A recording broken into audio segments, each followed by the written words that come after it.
Hello all, welcome to today's lecture. We're going to learn about relationship between zeros and coefficients of a polynomial. My name is Fahad Sheikh and let's begin with the lecture.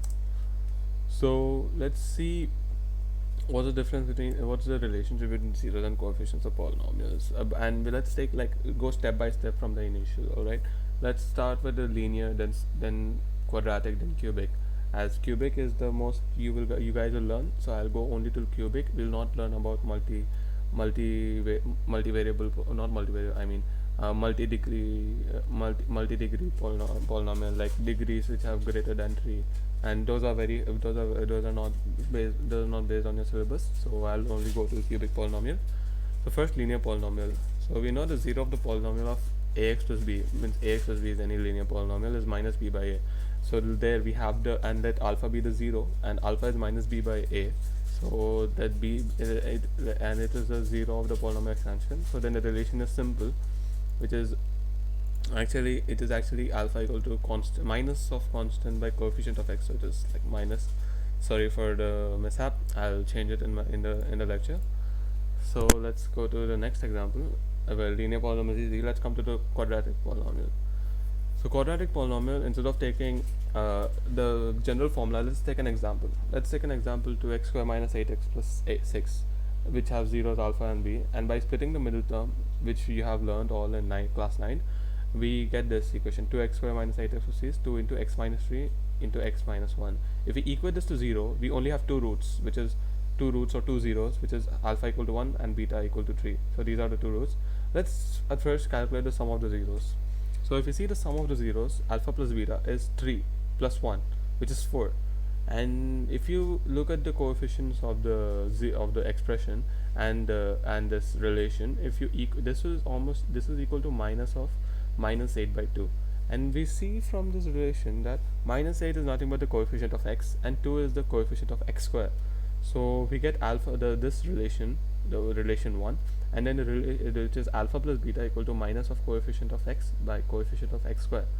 And then we have another relation where the product of zeros, we'll take alpha into beta, which is beta is equal to 3, alpha is 1, so we get 3. But again, if we observe, we get it as 6 by 2, which is nothing but the constant term divided by the coefficient of the x square. So we get two relations, and those are the maximum number of relations you get in a quadratic polynomial. So basically, if you have with this example, and you can take several examples and get the same relation to confirm, and we'll just take the general case where p of x equal to ax squared plus bx plus c. This is our polynomial quadratic expression, and we get alpha plus beta equal to minus b by a, which is and alpha beta equal to c by a. I'll talk about s and p later. So just remember these two equations. I'll just highlight it down. So these two equations. The highlight is very bad, I'm sorry. These two equations, just remember alpha, sum of the roots is minus b by a, product of the roots is c by a. And let's have a note about the roots and about the note, and how to do problems. If we have given a sum and product of the roots, so now they're gonna ask you questions on based on types. They're gonna give you the sum and product of the roots, and they ask you to find the equation itself. So how will you find the equation? So in general, let's find the general again. The general case is ax squared plus bx plus c equals to 0, and this is the general expansion for a quadratic polynomial. To find its roots, we equate it to 0. So x squared plus b by a, x plus c by a. If we divide the whole expression by a, like a by a is 1, b by a plus c by a is 0.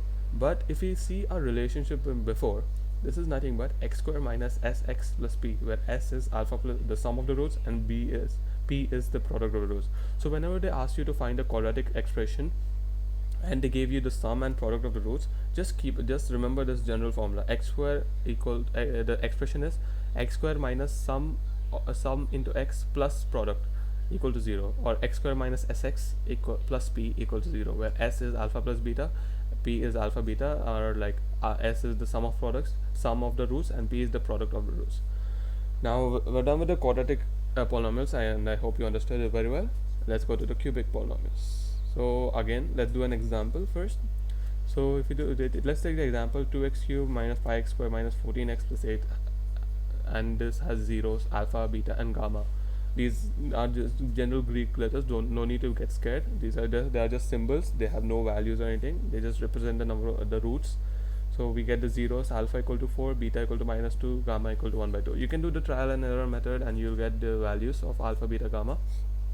And let's find the sum of the zeros first, like how we did for the quadratic. Let's see if we can find a relationship over here with sum of zeros and all.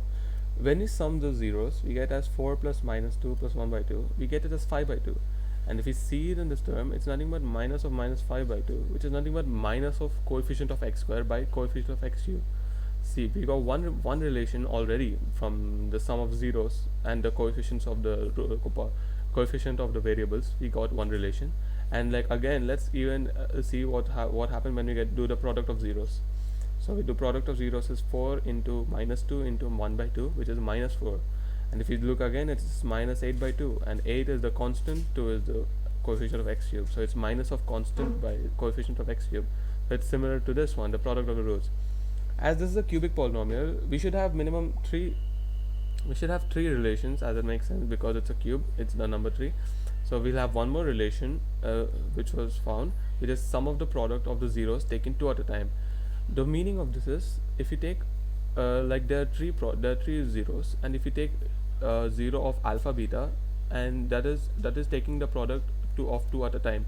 So it's basically nothing but alpha beta plus beta gamma plus gamma alpha.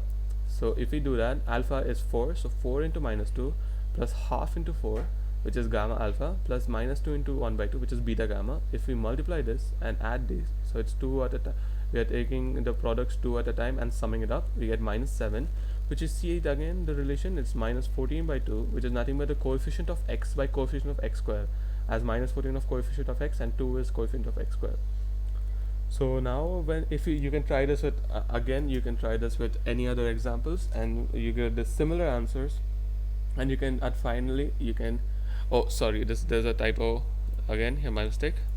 This is not x cube, it is x cube. And we can continue with the general term.